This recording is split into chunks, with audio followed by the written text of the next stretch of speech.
पवित्र बनेंगे, औरों को भी पवित्र बनाएंगे। तो बाबा ने कहा बच्चों को ये वायदा सदैव याद रहनी चाहिए कि हमें जब तक सतयुग की दुनिया नहीं आई है, कलयुग दुनिया है, हम संगम युग पर खड़े हैं, हमें उसका ज्ञान है, लेकिन बाबा ने कहा तब तक सुख की नींद में सो नहीं सकते। दूसरा बाबा ने कहा संगम युग का कौन सा रस्म बन गया, कौन सी चीज है?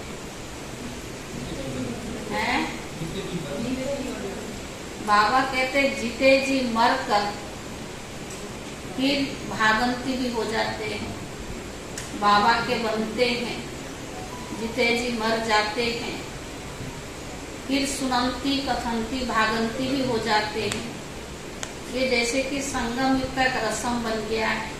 क्यों भागंती हो जाते हैं उसका बाबा ने बताया है, क्योंकि श्रीमत के बजाय जब अपनी मनमत पर चलने लगते हैं तो जो बाबा की दिया हुआ डायरेक्शन है, मर्यादा है, पालना जो बाबा कर रहा है, उसको अपने जीवन में लागू कराने के बजाय अपनी मनमत पर चलकर क्या करते हैं, अपनी ही नुकसान करते हैं। जैसे कि उनकी मौत हो जाती है, बाबा का हाथ छोड़ देते हैं। तो बाबा ने कहा जैसे कि संगम युग की एक रस्म बन गई, भगवान से वायदा भी किया है, जीते जी मरजीवा भी बने हैं, लेकिन कारण क्या है, उसको क्यों नहीं अपने जीवन में लाते हैं? क्योंकि अपनी मनमत पर चलते हैं। जो मनमत पर चलते हैं, श्रीमत को जीवन में नहीं अप्लाई करते हैं, तो बाबा ने को जीते जी मर कर भी उस दुनिया में चले जाते हैं। तो बाबा कहते हैं जैसे कि संगम युग के रस्म बन गई है। बाबा कहते मैं किसको सुना रहा हूँ, ये जो ज्ञान में किसको सुना रहा हूँ, जो जीते जी मर चुके हैं। और जीते जी मर चुके का अर्थ क्या है? द्वैह देह की दुनिया, वस्तु, वैभव, इन सब से हम क्या किए, मर गए हैं। हमारे लिए बाबा है, बाबा की संसार में है, और जो बाबा हमें श्रीमत देता है उस पर हमें चलना है। सारे मीठे बच्चे प्रतिज्ञा करो, जब तक सतयुगी स्वराज्य स्थापन नहीं हुआ तब तक हम सुख की नींद में नहीं सोएंगे। मीठे बच्चे प्रतिज्ञा करो, जब तक सतयुगी स्वराज्य स्थापन नहीं हुआ तब तक हम सुख की नींद में नहीं सोएंगे। पवित्र बनकर सबको पवित्र बनाएंगे। प्रश्न, ड्रामा में कौन सी मौत होना भी जैसे कि संगम युग की रस्म है? ड्रामा में कौन सी मौत होना भी जैसे संगम युग की रस्म है? उत्तर है विजय माला में आने का पुरुषार्थ करने वाले, माना बहुत अच्छे बच्चे भी हैं, विजय माला में आने का पुरुषार्थ करने वाले अच्छे अच्छे बच्चे भी आश्चर्यवत सुनंती कथंती फिर भागंती हो जाते, यानी मर जाते, अर्थात मर जाते। क्यों? हमारा बहुत अच्छे, संशय तो आता अलग चीज है, इसका मूल कारण है अपनी उम्मत पे चलना। ऐसे मौत संगम युग की जैसे रस्म बन गई, ऐसे मौत संगम युग की जैसे रस्म बन गई। श्रीमत पर न चलने से, श्रीमत पर ना चलने से माया हरा देती है। बाप का बनकर हाथ छोड़ा तो गया, मर गया। बाप का बनकर हाथ गया मर गया, तकदीर पर लकीर लग जाती है। गीत है दर पर आए हैं कसम लेंगे। ओम शांति। मीठे मीठे जीते जी मरने वाले बच्चों ने गीत सुना, कौन सा? किसके दर पर आए? भगवान के दर पर कसम लेकर के आए, चाहे मार चाहे टुकराव चाहे कुछ भी हो जाए, तेरे दर नहीं छोड़ेंगे। तो बाबा ने आज जैसे संबोधन किया है, मीठे मीठे जीते जी मरने वाले बच्चों ने गीत सुना, जो जीते जी कुर्बान गए हैं, है शरीर में लेकिन जीते जी कुर्बान गए हैं। सब कुर्बान नहीं गए, ये भी बाबा जानता है कि भले आए भगवान के घर में लेकिन दिल से बाबा को कुर्बान नहीं किया। नंबरवार पुरुषार्थ अनुसार जीते जी मरते हैं। जब कोई गोद में लेते हैं या एडॉप्ट करते हैं तो एक परिवार को छोड़कर दूसरे परिवार का बनते हैं। जब कोई गोद में लेते हैं या एडॉप्ट करते हैं तो एक परिवार को छोड़कर दूसरे का बनते हैं। तो बच्चे जानते हैं हम भी आसुरी परिवार से मरकर अभी ईश्वरीय परिवार के बने हैं। ईश्वर ने आकर गोद में लिया है और ज्ञान काल में कोई ईश्वर की गोद नहीं लेते हैं, धर्म के गुरु की गोद लेते हैं। जैसे वल्लभाचार्य श्री कृष्ण के मंदिर में बच्चे को श्री कृष्ण की गोद में देते थे, परंतु वह तो है जड़ चित्र, इसीलिए फिर ब्राह्मण पुजारी गोद में ले लेते हैं वैष्णव बनाने के लिए। ऐसे गोद में तो बहुत लेते हैं, वो तो दुनिया में रस्म रिवाज भी है, लेकिन हम किसके गोद में आए हैं उसका महत्व तो समझना चाहिए। कोई साकार की शरीरधारी के नहीं, स्वयं निराकार भगवान डायरेक्ट हमें अडॉप्ट किया है, ब्रह्मा मुख वंशावली ब्राह्मण बनाया है। बच्चे जानते हैं बराबर उनकी गोद लेते जो होकर गए। कोई क्राइस्ट की भी गोद लेते हैं, कोई इब्राहिम की गोद लेते हैं। कब होकर के गए हैं वह फिर कब आएंगे यह सिर्फ तुम बच्चे जानते हो।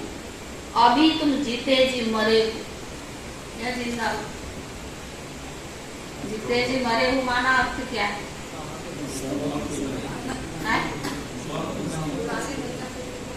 पुरानी दुनिया, पुराने संस्कार, वस्तु वैभव सबसे मर चुके हैं। वह फिर कब आएंगे? बाबा ने कहा तुमको एक बाप की याद में रहना चाहिए। लौकिक बाप के बच्चे गोद में आते हैं तो बाप मर जाता है, बाकी बच्चे रह जाते हैं। यहाँ तुम ऐसे बाप की गोद में आए हो जो बाप तुमको इस मृत्यु लोक से अमर लोक में अथवा दुर्गति से सदगति में ले जाने वाला है। मनुष्य मात्र का सदगति दाता तो एक ही है। ऐसे नहीं कि सदगति सिर्फ तुमको मिलती है, सदगति तो जरूर सबको मिलती है, परंतु ड्रामा अनुसार किसको सतो प्रदान, किसको सतो, किसको रजो, किसको तमो सदगति मिलती है। भले तमो में आते कभी पहले आने से दुख नहीं भोगते, पहले जरूर सुख भोगना है, अंत में तो सभी दुख भोगते हैं ना। तो बाबा कहते सदगति दाता पतित पावन एक मैं ही हूँ। पहले पहले जो आत्माएं आती है वो सुख भोगती है, फिर दुख में आती है। तुम भी नंबरवार पर पुरुषार्थ अनुसार पहले सतो प्रदान, फिर सतो, फिर रजो तमो में आते हो। तुम भी नंबरवार सदगति को पाते हो। मुख्य 8 दाने गिने जाते हैं ना। अब तुम सब द्रौपदियां हो तो बाप के बने हो तो कभी भी बाप को छोड़ना नहीं, परंतु परंतु क्या होता, परंतु श्रीमत पर याद नहीं करते, फिर माया हाथ छुड़ा लेती है। गोद तो ली है, शुरू में चलते आए, गोद लिया बाप की, शुरू से चलते आए। अच्छे अच्छे बड़े मीठे बच्चे जिनको विजय माला में भी 3-4 नंबर में रखे थे, वो भी आश्चर्यवत भागंती हो, जिसको भगवान कहते 3-4 नंबर में आने वाले, वो भी भागंती हो गए। तो बाबा ने कहा यह भी सब संगम योग की रस्म रिवाज है। बाबा के बनते बहुत अच्छे पुरुषार्थ करते, मूल आधार क्या है, श्रीमत पर नहीं चलते, अपनी मत को ही श्रीमत समझ बैठे, जो मन में आया किया, लेकिन भगवान ने क्या मत दी उस पर नहीं चले, आप पे ही चले जाते। तो ये होता ही रहेगा। बाबा ने कहा संगम योग की रस्म रिवाज आश्चर्यवत सुनंती कथंती मरंती, यह तो होता ही रहेगा। कहेंगे ड्रामा में इनका मौत था, बाबा भी क्या कहेगा, बाबा को तो आश्चर्य लगता कि ड्रामा में इनका ऐसा ही था। बाप का बनकर फिर हाथ छोड़ा तो गोया मर गया। है तो भले इस दुनिया में, परंतु जीते जी यहाँ से निकलकर आसुरी दुनिया में चला गया। कोई कारण तो बनता है ना, भले कहेंगे ड्रामा, परंतु श्रीमत पर न चलने से माया से हार खा लेते हैं, तकदीर पर लकीर लग जाती है। ईश्वर का बनने से फिर होती है माया से लड़ाई। बाकी देवताओं और असुरों की लड़ाई नहीं होती है, माया असुर है तो जीत पा लेती है। भगवान के मत होते हुए भी क्या करते, माया असुर भी जीत पा लेती है। अच्छा, अब बच्चे लिखते राखी बंधन के त्योहार पर क्या करें। बाबा क्या कहें, हर त्योहार पर तैयारियां तो करते हैं ना। रक्षा बंधन पर्व के उपलक्ष्य में इन एडवांस जाकर राखी बांधते हैं। इसका पूरा रहस्य तो बुद्धि में रहना चाहिए। आगे तो ब्राह्मण ब्राह्मणियां राखी बांधते थे, अब ये रिवाज निकला है कि बहन भाई को राखी बांधती है। असल में ब्राह्मण राखी बांधते थे क्योंकि ब्राह्मण जाति ऊंच है, स्वच्छ गाई हुई है। ब्राह्मण असुर सन्यासियों से भी ऊंचा है, परंतु ड्रामा अनुसार इस समय सन्यासी ऊंच बन गए। आगे ब्राह्मण राखी बांधते थे, फिर जन्माष्टमी पर वो राखी खोलते भी थे। रक्षाबंधन पर बांध के आते थे और जन्माष्टमी पर खोलते थे। जैसे द्रौपदी के लिए कहते कि जटाएं खोल दी थी, ऋषि लोग भी जटाएं भी हमेशा खुली रहती है। पतिव्रता स्त्री होती है तो चोटी बांधती है। द्रौपदी ने खोल दिया था कि जब तक हम अपना राज्य नहीं लेंगे तब तक चोटी नहीं करेंगे। कथा बना हुआ दुनिया में। अब तुम बच्चों को सिर्फ अर्थ समझाया जाता है, अंदर में ये जोश रहता है। बाबा ने हमको क्या स्मृति दिलाया, ये तो भक्ति मार्ग में करते हैं। बाबा ने कहा तो बच्चों को अंदर से जोश रहता है कि जब तक स्वराज्य नहीं लिया तब तक सुख कहाँ है। सुख तो भविष्य में पाना है, यहाँ सुख के लिए थोड़ी आए। बाबा कहता तुम राज ऋषि हो, तुम बनवाल में हो, क्यों स्मृति दिलाता है। यहाँ हमें अपने स्वराज्य प्राप्त करने के लिए कर्मेंद्रियों पर जीत प्राप्त करके विश्व के राज्य लेने के लिए आए। अगर यहाँ ही सुख भोगने लगे तो यहाँ के सुख फिर सतयुग में कम हो जाएगा। तो बाबा ने कहा इसके लिए पुरुषार्थ तो अब करना। अब तुम जानते हो रक्षा बंधन अर्थात पवित्र रहने के लिए हम प्रतिज्ञा करते हैं। राखी अर्थात प्रतिज्ञा की बात है। अब ये त्योहार कब से शुरू हुए, क्यों शुरू हुए? कौन निकला जिसने राखी बंधन की राय निकाली? कोई एक राय निकालते फिर उसका नाम बेला हो जाता है। यह राखी पवित्रता की निशानी है। बहन तो हुई कुमारी, कुमारियां बांधती है। तुम गृहस्थी को भी जाकर राखी बांधते हो। कुमार तो है ही कुमार, बहन भाई को बांधती है। कुमार हो बस शादी किया हो, शादी किया हुआ है फिर पवित्र रहे, ये तो बड़ा मुश्किल है। भगवान कहते हैं ये अंतिम जन्म पवित्र बनो, तो भी नहीं बनते। तो बहन द्वारा कुमार भाई को राखी बांधनी चाहिए कि प्रतिज्ञा करो कि हम कभी भी विष नहीं पिएंगे।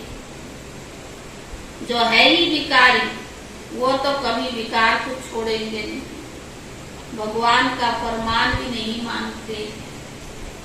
तो ये कुमार कुमारियों की रस्म चली आती है। अब तुम समझते हो कि ये त्योहार संगम युग की है। सतयुग में तो है ही नहीं, सब पवित्र है। यहाँ राखी बांधने को वहाँ राखी बांधने की दरकार नहीं। ऐसे नहीं कि सतयुग से लेकर ये रस्म चलाया है। उत्सव बहुत करके संगम युग के ही है। लक्ष्मी नारायण का उत्सव भी अभी मनाते हैं, परंतु उनका महत्व नहीं। श्री कृष्ण जयंती मनाते हैं, परंतु पहले तो श्री कृष्ण को ऐसा किसने बनाया वो तो बताओ, पर विचारों को मालूम ही नहीं है। यह भी क्लियर लिखना है उत्सव सब इस समय के हैं। सतयुग में ऐसी बातें होती नहीं। यह तो द्वापर में कुछ समय के बाद शुरू होते। दीपमाला का उत्सव इस सतयुग में नहीं मनाया जाता है, ना रक्षाबंधन ना दीपमाला। जैसे यहाँ मनाते हैं, यहाँ मनाने का अर्थ दूसरा है। उत्सव का महत्व कब का है यह समझने की बात है। बच्चों को समझाया जाता है यह उत्सव इस समय की है जबकि शिव जयंती होती है। शिव जयंती के बाद होती है कृष्ण जयंती, सीता राखी। पवित्र बनने की प्रतिज्ञा करते हैं कि अंतिम जन्म पवित्र बने, बाबा की बने। शिव जयंती मनाते हैं ना, बाबा के बच्चे हो गए, फिर उसके बाद क्या रक्षाबंधन, क्योंकि उसका रहस्य बताया। पवित्र रहने की प्रतिज्ञा करेंगे, पवित्र बनेंगे भारत को अथवा विश्व को पवित्र बनाने के लिए। तुम बच्चों के लिए ये रक्षाबंधन का बड़ा महत्व है। प्रतिज्ञा की जाती है हम कभी पतित नहीं बने। बाबा से क्या वायदा किया, कभी हम पतित नहीं बनेंगे। अब तुम पावन बनते हो, सिर्फ तुम पावन कुमारियों को ही हक है राखी बांधने। बाबा ने कहा तुम पावन बनते हो और हक किसका है, कुमारियों का। भाइयों को सदैव पवित्र रहने के लिए राखी बांधनी है और इन गृहस्थियों से भी प्रतिज्ञा करा दी। भाइयों से भी और गृहस्थ कहते हैं ना पतित पावन आओ। तो जो गायन है वो है ही प्रतिज्ञा कराते, पति से पावन बनो। बाप आकर प्रतिज्ञा कराते। शिव जयंती के बाद है रक्षाबंधन। होली भी ज्ञान की है। धुरिया और होली दोनों इस समय के। होली अर्थात पवित्र बनो, धुरिया माना धारण, ज्ञान को धारण करो। ये फिर पत्थर, ठिक्कर, गोबर आदि आदि बनाकर क्या क्या करते। तो पतित पावन बाप ही आकर बच्चों को समझाते हैं। जीते जी मरते हैं उनमें भी भले बाबा की बने, जीते जी मरते हैं परंतु उनमें भी मातेले भी है तो सोतेले भी है। मातेले का हिसाब किताब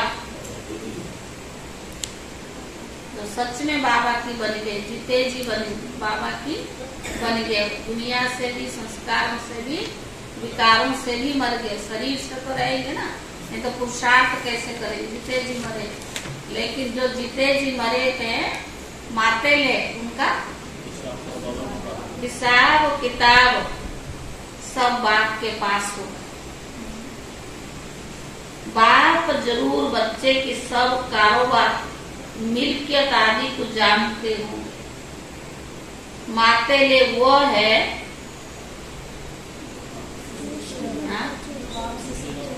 क्या होगा,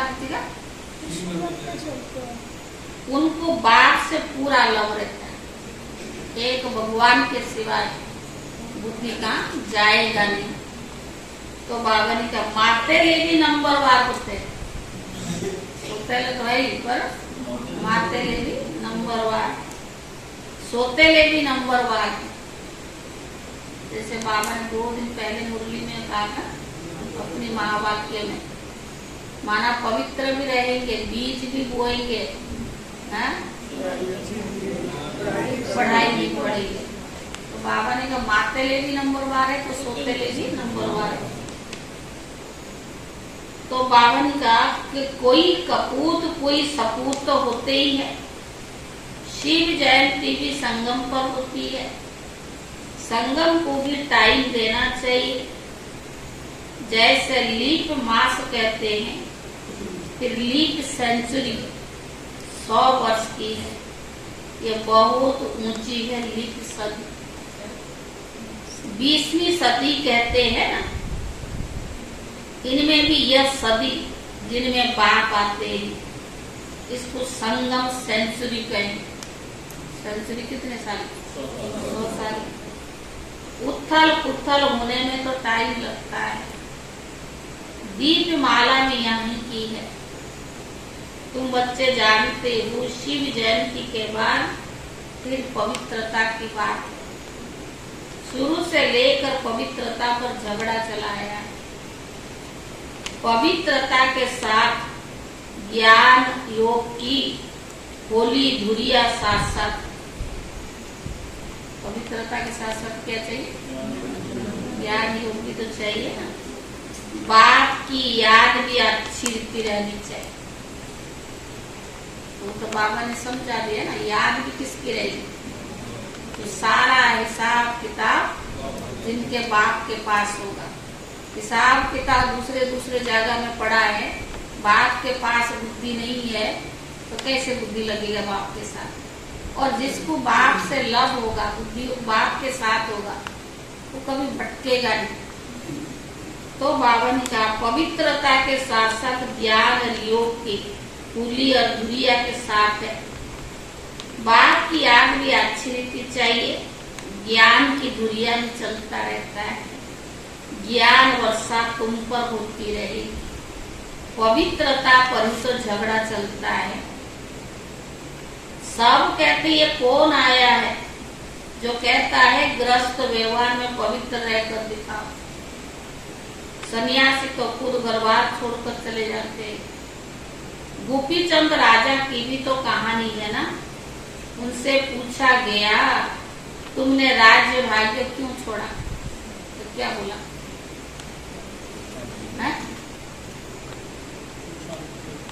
बोला प्रभु मिलन के लिए छोड़ दिया। भगवान से इतना प्यार था तो राजा बनने के बाद भी सब कुछ छोड़ दिया। अगर वैसे भी देखा जाए, भौतिक चीजों में अगर सुख मिलता है तो लोग भगवान को क्यों याद करते? धन संपत्ति सब कुछ है, गाड़ी घोड़ा सब कुछ है, कोई कमी नहीं है, फिर भी उसमें मनुष्य को सुख नहीं मिलता है। अगर इन चीजों में सुख मिलने लगे, इन चीजों से प्राप्ति होने लगे, शायद मनुष्य भगवान को भी याद ना करे। इन चीजों से वास्तविक सुख नहीं है। तो बाबा ने कहा ज्ञान वर्षा तुम पर होती रहे। सन्यासी तो खुद घरवार छोड़कर चले जाते हैं। तो बाबा ने कहा इस पर गीत भी अच्छे अच्छे गाते हैं। यहाँ तो ग्रस्त व्यवहार में रहकर पवित्र रहना है। पवित्रता पर ही सारी खिटपिट होती है। अब रक्षाबंधन है पवित्र बनने और बनाने का यादगार पर्व। बाबा ने झट सबको साक्षात्कार करा दिया तो समझते कि इनके पास जादू है। तो बाबा ने कहा इसको कहा जाता है शिव बाबा के चरित्र। बैठे बैठे गुम हो जाते। देखिए पढ़ा या सुना, यह ड्रामा ही तो कहेंगे। एक दो को देखा और ध्यान में चले गए। ये सब चरित्र परमपिता परमात्मा के हैं, श्री कृष्ण के नहीं। श्री कृष्ण का नाम ले सारी बदनामी कर दी। भागवत में क्या क्या लिख दिया है। श्री कृष्ण सतयुग का प्रिंस, उसने चीर हरे, यह किया वह किया, ऐसे चरित्र तो गाए नहीं जाते। दुनिया वाले समझते हैं बराबर श्री कृष्ण ने सब किया हुआ। फिर कहते हैं कि श्री कृष्ण के शरीर में आत्मा आई होगी और जिसने ज्ञान भी सुनाया है, ये भी समझते हैं। तो बाबा ने कहा परंतु ऐसे हो ही नहीं सकता। ये वह तो प्रिंस नामी ग्रामी था। फिर रथ दिखाते हैं, रथ में श्री कृष्ण दिखाते हैं। घोड़े गाड़ी पर बैठ पाठशाला चलाई जाती है क्या? वह है राजयोग की पाठशाला।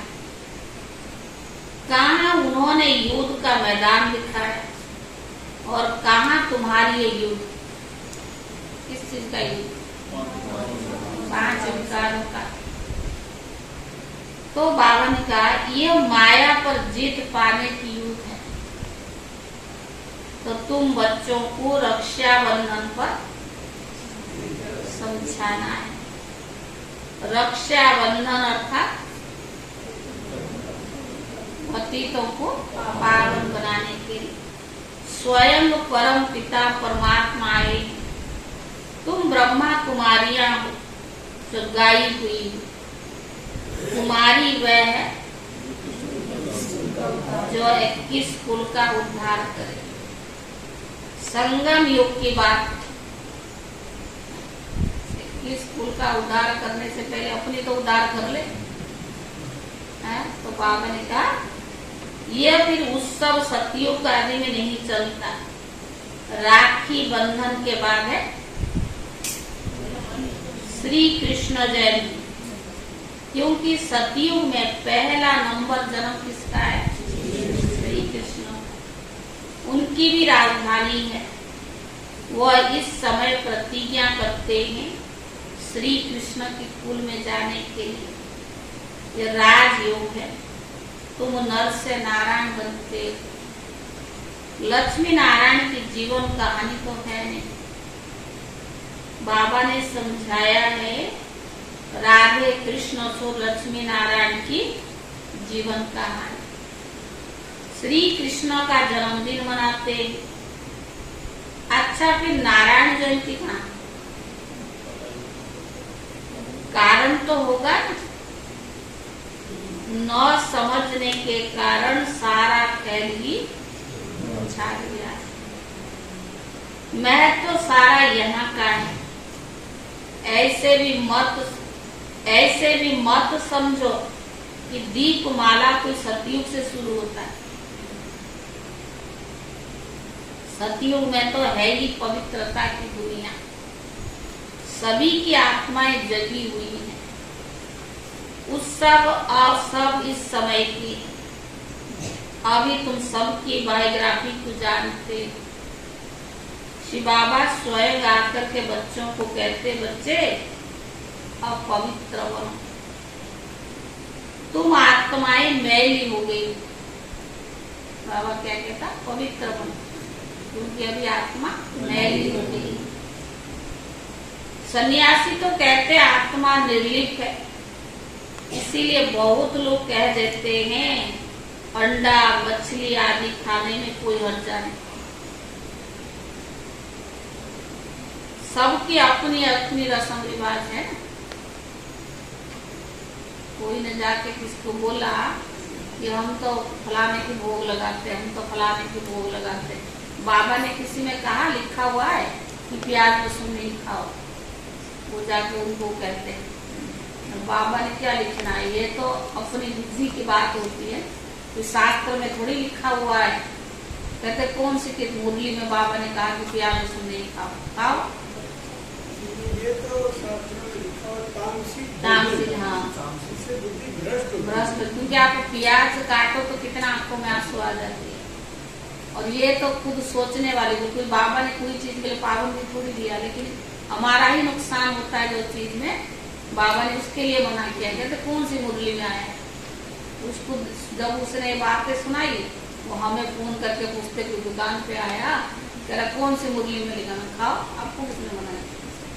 मुरली में थोड़ी ये बात है, ये तो समझने की बात है। सारी बातें थोड़ी मुरली में आई। तो बाबा ने कहा अपनी अपनी रस्म रिवाज है ना। आगे काली पर मनुष्य की बलि चढ़ाते थे। शिव को तो काला नहीं कहेंगे, ना शंकर को कहेंगे। हाँ, ब्रह्मा और विष्णु के दो रूप गोरे से काले बनते, यह सब बाबा ही बैठकर समझाते। अच्छा मीठे मीठे सिखिले दे बच्चों प्रति मात पिता बाप दादा का याद प्यार और गुड मॉर्निंग। रूहानी बाप की रूहानी बच्चों को नमस्ते। रूहानी बच्चों की तरफ से रूहानी बाप दादा को याद प्यार और नमस्ते नमस्ते। धारणा के लिए मुख्य सार। पहला, बाप से पूरा पूरा लव रख मातेला बनना है। बाप से पूरा पूरा लव रख मातेला बनना है। अपना पूरा समाचार बाप को देना है। कभी भी कपूत नहीं बनना है, कभी भी कपूत नहीं बनना है। दूसरा, रक्षाबंधन का यथार्थ रहस्य बुद्धि में रख पवित्र जरूर बनना है। रक्षाबंधन का यथार्थ रहस्य बुद्धि में रख पवित्र जरूर बनना है। माया से कभी हार नहीं खानी, माया से कभी हार नहीं खानी। पवित्रता के बल से स्वराज्य लेने की प्रतिज्ञा करनी। आज बाबा ने रात्रि पे पूरा खोला। माया से कभी हार नहीं खानी है, पवित्रता के बल से स्वराज्य लेने की प्रतिज्ञा करनी। वरदान, सदा मिलन के झूले में झूलने वाले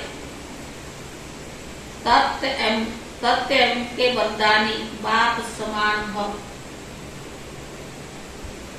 सदा मिलन के झूले में झूलने वाले तत्व एवं के वरदानी बाप समान भव।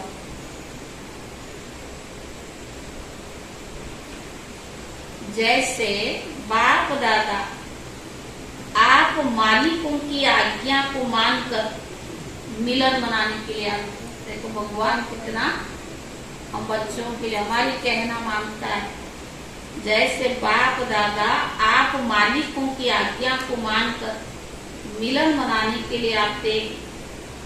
जी हाजिर का पाठ पढ़कर हाजिर हो जाते। तो हम भगवान के कहने पर हाजिर रहते हैं?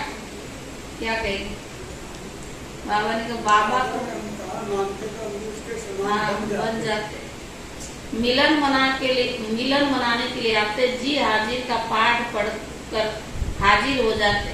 ऐसे ही तथ्य में अमृत वेले से लेकर दिन के समाप्ति तक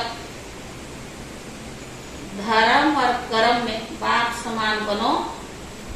अमृत वेले से लेकर दिन के समाप्ति तक धर्म और कर्म में बाप समान बनो तो सदा मिलन के झूले में झूलते रहेंगे। सवेरे अमृत वेले से लेकर रात्रि तक अगर बाबा की पूरी मर्यादाओं पर चलते हैं तो जरूर मिलन के झूले में झूलते रहेंगे। बाबा की आज्ञा, जो बाबा को हम आज्ञा करते, जो बाबा हमारी मानता है, अगर हम बाबा की आज्ञा मानेंगे, माना मिलन की झूले में झूलते रहेंगे। इस मिलन के झूले में रहने से प्रकृति और माया दोनों ही आपके झूले को झुलाने वाले दासी बन जाएंगे। इस मिलन के झूले में रहने से प्रकृति और माया दोनों ही आपके झूले को झुलाने वाले दासी बन जाएंगे। सर्व खजाने आपके इस श्रेष्ठ झूले के श्रृंगार बन जाएंगे। स्लोगन, सदा ब्रह्मा बाप की भुजाओं में समाये रहो तो सेफ्टी का अनुभव करें। सदा ब्रह्मा बाप की भुजाओं में समाये रहो तो सेफ्टी का अनुभव करें।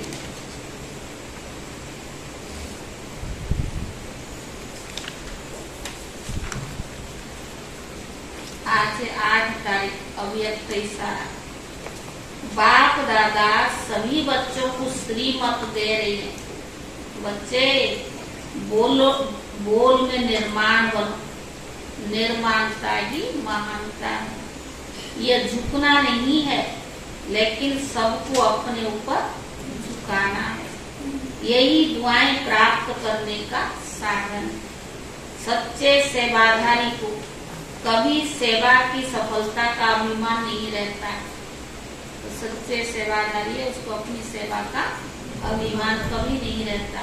जितनी सफलता उतनी नम्र चित्त, निर्माण, निर्मल स्वभाव रहता है। जितनी सफलता उतना नम्र चित्त, निर्माण, निर्मल स्वभाव रहता है।